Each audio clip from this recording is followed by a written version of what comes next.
3월 20일 오늘 만나 성경 말씀은 마태복음 22장 29절에서 33절까지의 말씀입니다.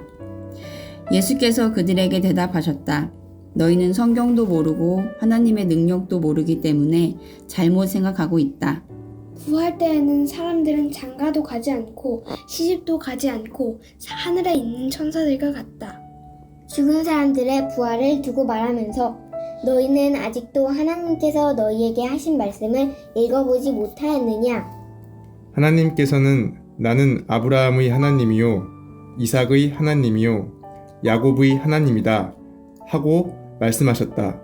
하나님은 죽은 사람의 하나님이 아니라 살아있는 사람의 하나님이시다. 우리는 이 말씀을 듣고 예수의 가르침에 놀랐다. 아멘.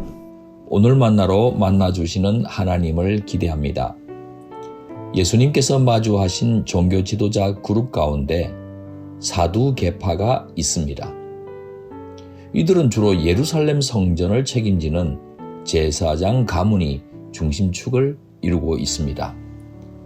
때문에 훗날 성전이 파괴된 이후로는 그 영향력이 약화되었습니다. 사두개파도 모세오경의 절대적인 권위를 인정합니다. 그런데 부활교리는 모세오경이 직접적으로 언급하지 않고 있기 때문에 받아들이지 않았습니다. 그들에게 인간의 죽음은 종착점입니다.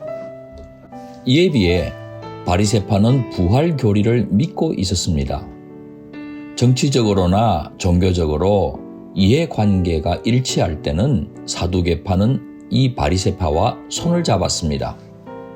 하지만 부활교리에 대해서는 서로 첨예하게 대립하였습니다. 하루는 사두개파 사람들이 예수님을 곤경에 빠뜨리기 위해 질문을 던집니다. 모세오경에는 형이 죽으면 동생이 형수를 아내로 맞이함으로써 대를 잇게 하는 제도가 있는데 부활의 날이 오면 이 여인은 누구의 아내가 되겠느냐는 것입니다. 이런 모순이 발생하지 않으려면 부활은 없다는 자신들의 주장을 질문의 밑바닥에 깔고 있는 셈입니다. 예수님은 사두개파 사람들이 두 가지 무지에서 비롯된 오해가 있다고 지적하십니다. 첫 번째는 그들이 인용한 구절이나 넓게는 모세오경을 제대로 알지 못한 무지이고, 둘째는 하나님의 능력을 전혀 모르고 있다는 무지입니다. 예수님께서는 사두개파 사람들이 부활을 겨우 죽은 자의 소생과 같은 관점으로 바라보고 있다는 것을 간파하셨습니다. 그들은 현세적인 세계관을 넘지 못한 것입니다. 예수님께서는 인간의 언어로 담아낼 수 없는 지금과는 전혀 다른 새하늘과 새 땅이 부활을 통해 펼쳐질 것을 전제하고 계십니다. 그때 사람들은 결혼할 필요가 없고 천사처럼 지내기 때문에 굳이 누구의 아내인지 따질 필요가 없어진다는 뜻입니다. 또한 예수님께서는 하나님께서 모세에게 아브라함의 하나님, 이삭의 하나님, 야곱의 하나님으로 당신 자신을 계시하셨던 구절을 인용하십니다.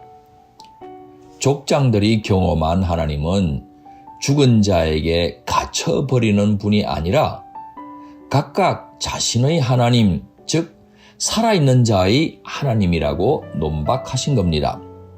다시 말해 예수님께서 말씀하시는 부활은 죽음이 가둘 수 없는 하나님의 능력을 덧입는 세계라는 뜻입니다.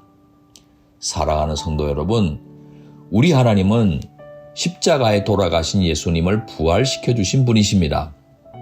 예수님을 통해 장차 이루어질 부활을 앞당겨 보여주신 것입니다. 예수님은 부활의 첫 열매입니다. 우리 그리스도인들은 장차 그 다음 열매들입니다.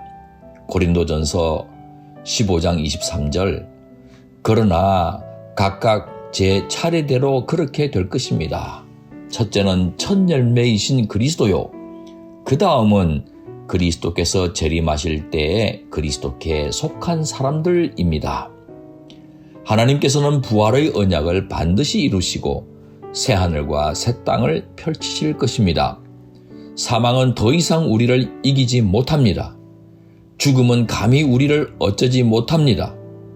부활의 그날이 임할 때까지 주의 일에 더욱 힘쓰는 높은 뜻 사람들 되시길 축원합니다. 기도하겠습니다.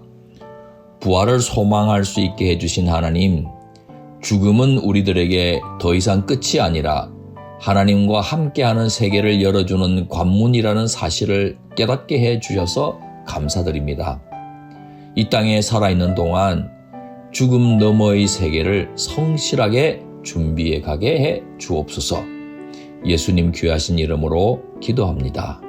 아멘. 이제 두 가지 제목으로 함께 기도하겠습니다. 첫째, 오늘의 말씀을 따라 기도하겠습니다. 역사의 종말에 나타날 부활의 세계를 믿고 소망하게 되어 감사를 드립니다. 지금 겪고 있는 사망의 음침한 골짜기도 부활 권능으로 함께 해주시는 주님을 의지하며 통과해낼 수 있게 도와주옵소서. 둘째, 선교를 위해 기도하겠습니다.